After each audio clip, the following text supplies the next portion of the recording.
ഇന്ന് ക്ലാസ് എടുക്കാൻ പോകുന്നത് മൂന്നാം പാഠമായ ക്രിയാശീല ശ്രേണിയും വൈദ്യരസതന്ത്രവും എന്നതിലെ ആസിഡുമായുള്ള ലോഹങ്ങളുടെ പ്രവർത്തനം എന്ന ഭാഗമാണ്. ഹൈഡ്രോക്ലോറിക് ആസിഡും ലോഹങ്ങളും തമ്മിലുള്ള ഒരു രാസപ്രവർത്തനം നിരീക്ഷിക്കാം. 5 ബീക്കറുകളിലായി ഹൈഡ്രോക്ലോറിക് ആസിഡ് എടുക്കുക. ഇരുമ്പ്, മഗ്നീഷ്യം, കോപ്പർ, ലെഡ്, സിങ്ക് എന്നീ ലോഹങ്ങൾ ഓരോ ബീക്കറിലെയും ഹൈഡ്രോക്ലോറിക് ആസിഡിലേക്ക് ഇറക്കി വയ്ക്കുക.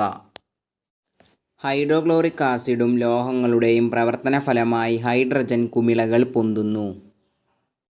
ഏറ്റവും വേഗത്തിൽ രാസപ്രവർത്തനം നടക്കുന്നത് മഗ്നീഷ്യത്തിലും, രണ്ടാമത് നടക്കുന്നത് സിങ്കിലും, മൂന്നാമതായി രാസപ്രവർത്തനം വേഗത്തിൽ നടക്കുന്നത് ഇരുമ്പിലും, നാലാമതായി ലെഡിലും, കോപ്പറിൽ രാസപ്രവർത്തനം നടക്കുന്നുമില്ല.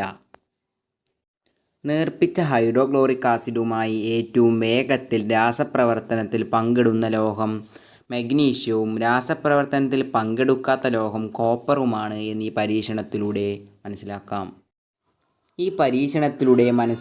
ലോഹങ്ങൾക്ക് വ്യത്യസ്തമായ രാസപ്രവർത്തന ശേഷിയാണുള്ളതെന്ന്.